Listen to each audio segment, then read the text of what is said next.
இன்றைய திருப்பலி வாசகங்கள். பொது காலம் 12ஆம் வாரம் வெள்ளி. முதல் வாசகம். யூதா மக்கள் நாடு கடத்தப்பட்டனர். அரசர்கள் 2ஆம் நூலிலிருந்து வாசகம். அதிகாரம் 25. இறை வார்த்தைகள் 1 முதல் 12 முடிய. செதக்கியாவினது ஆட்சியின் 9ஆம் ஆண்டு 10ஆம் மாதம் 10ஆம் நாளில் பாபிலோனிய மன்னன் நேபுகத்நேசர் தன் எல்லா படைகளோடு எருசலேமுக்கு எதிராக வந்து பாளையம் இறங்கி அதை சுற்றிலும் முற்றுகை தளம் எழுப்பினான். இவ்வாறு அரசன் செதக்கியா ஆட்சியற்ற 11ஆம் ஆண்டு வரை நகர் முற்றுகைக்கு உள்ளாகி இருந்தது. அவ்வாண்டு 4ஆம் மாதம் 9ஆம் நாள் நகரில் பஞ்சம் கடுமையாயிற்று. நாட்டு மக்களுக்கு உணவே கிடைக்கவில்லை. அப்பொழுது நகர் மதிலில் ஒரு திறப்பு உண்டாக்கப்பட்டது. போர் வீரர் அனைவரும் அரச பூங்காவின் 2 மதில்களுக்கு இடையே அமைந்த வாயில் வழியாக அரபாவை நோக்கி இரவில் ஓடினர்.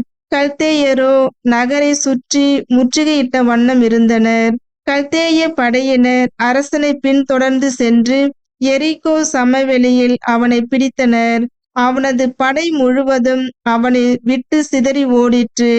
அவர்கள் அரசனை பிடித்து கிரிபலாவில் இருந்து பாபிலோனிய மன்னனிடம் கொண்டு சென்றார்கள். மன்னன் அவனுக்கு எதிராக தீர்ப்பு வழங்கினான். பாபிலோனிய மன்னன் செதக்கியாவின் புதல்வர்களை அவனது கண் முன்னே கொன்றான். மேலும் அவனுடைய கண்களை பிடுங்கிய பின் விலங்கிட்டு அவனை பாபிலோனுக்கு இழுத்துச் சென்றான்.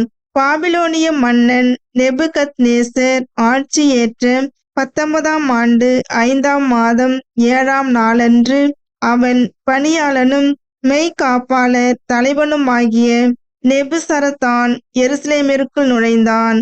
அவன் ஆண்டவரின் இல்லத்தையும் அரசனது அரண்மனையையும் எருசலேமில் இருந்த எல்லா வீடுகளையும் தீக்கிரையாக்கினான்.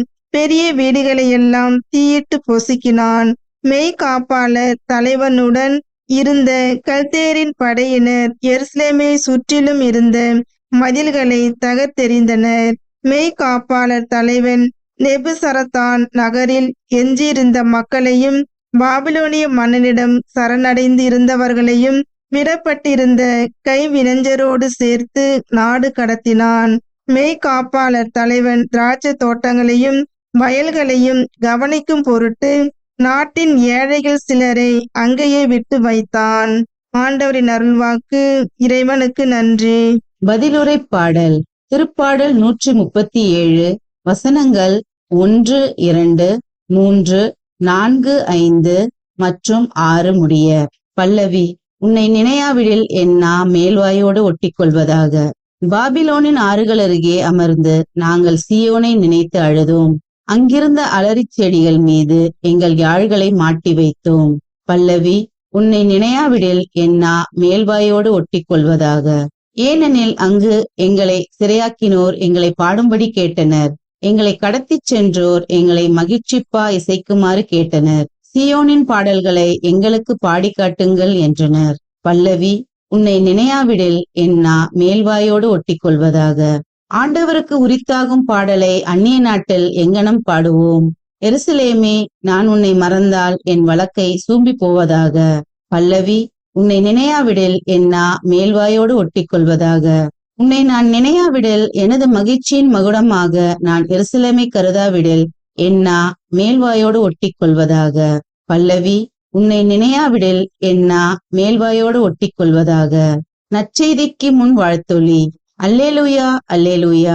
ஆண்டவர் நம் பிணிகளை தாங்கிக் கொண்டார், நம் துன்பங்களை சுமந்து கொண்டார்.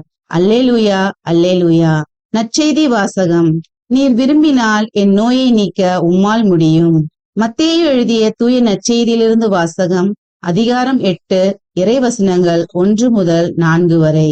அக்காலத்தில் இயேசு மலையிலிருந்து இறங்கிய பின் பெருந்திரளான மக்கள் அவரை பின்தொடர்ந்தார்கள். அப்பொழுது தொழுநோயாளர் ஒருவர் வந்து அவரை பணிந்து, ஐயா, நீர் விரும்பினால் எனது நோயை நீக்க உம்மால் முடியும் என்றார்.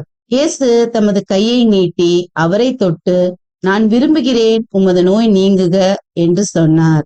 உடனே அவரது தொழுநோய் நீங்கியது. இயேசு அவரிடம், இதை எவருக்கும் சொல்ல வேண்டாம், கவனமாயிரும். ஆனால் நீர் போய் உம்மை குருவிடம் காட்டி மோசே கட்டளையிட்டுள்ள காணிக்கையை செலுத்தும். நீர் நலமடைந்துள்ளீர் என்பதற்கு அது சான்றாகும் என்றார். ஆண்டவரின் அருள்வாக்கு. கிறிஸ்துவே உமக்கு புகழ்.